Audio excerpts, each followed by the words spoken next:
Many scholars feel that J.R.R. Tolkien would never have completed The Lord of the Rings without the encouragement of the legendary Inklings, the Oxford Literary Club that met nearly every Tuesday and Thursday from the mid-1930s until 1954.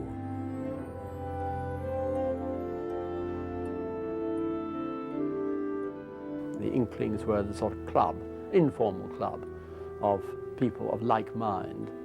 Club members were male, Christian, and shared traditional views of literature, despite the prevailing modernism at Oxford. There was never an official cast list for the Inklings, but I would have said it was basically the friends of C.S. Lewis. C.S. Lewis, Charles Williams, Tolkien himself, and several others. Members came and went over the years, but at its core were Tolkien and Lewis, who met as young professors in 1926.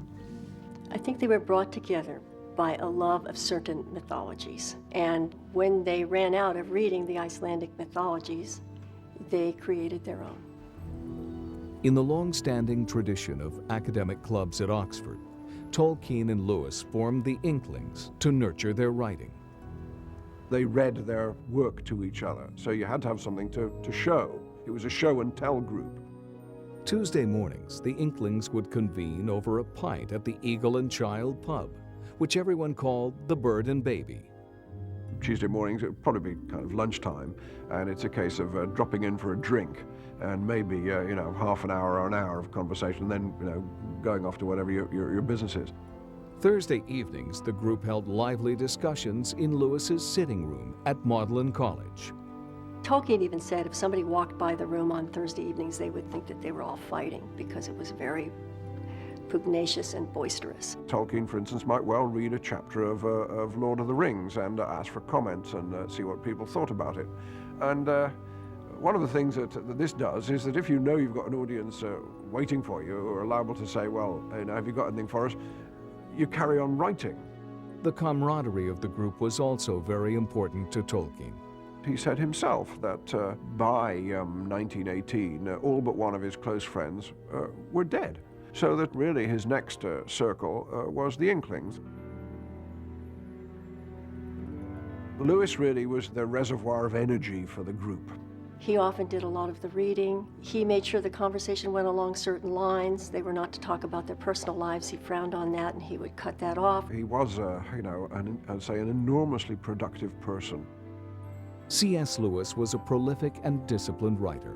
Among the many works he developed with the Inklings was his classic fantasy series, The Chronicles of Narnia. Tolkien hated the Narnia stories. He thought it lacked mythological depth. So there was kind of a professional jealousy going on there that Tolkien just struggled to get his work to a point at which he was satisfied with it, where Lewis would just write things in first draft and hand them to a publisher. In 1939, Lewis invited writer and lecturer Charles Williams to join the Inklings. To Tolkien's dismay, Lewis's attention suddenly shifted to this engaging new member of the group. Charles Williams was another very eccentric, very charismatic figure.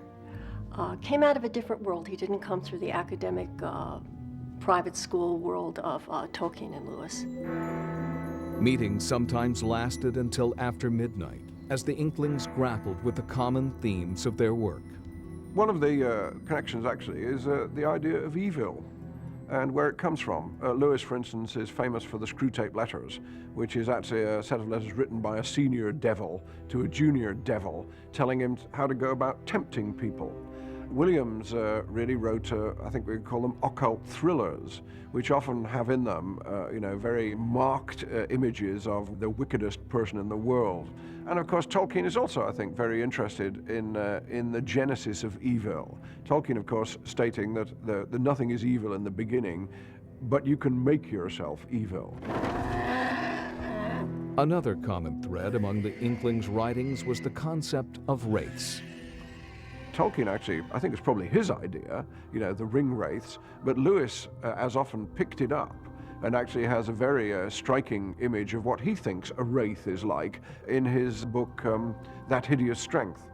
And Williams, too, has images, as it were, of well, ghostly creatures, people who've died but haven't realized they've died yet, which again have this kind of wraith-like atmosphere about them. Lewis in The Four Loves talks about friendship. You know, 2 friends are great, but 3 is even better, and 4 just adds to the atmosphere, and true friends don't mind how many people are there, but that was not the truth. I think that Tolkien really resented the inclusion of Williams, because the Tuesday mornings especially were a special time for Tolkien and Lewis together. Despite the tension, the Inklings met until 1954, when Lewis moved from Oxford to Cambridge.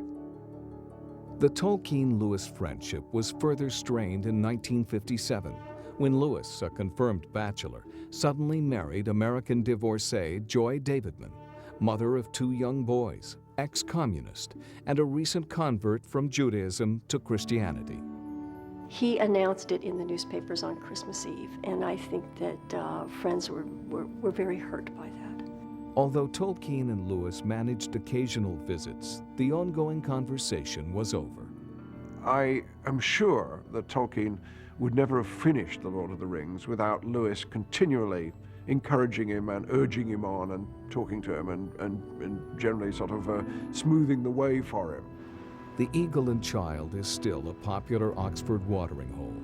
And while much has changed since the Inklings gathered there, the ideas and words of Tolkien, Lewis, and Williams still echo off the walls.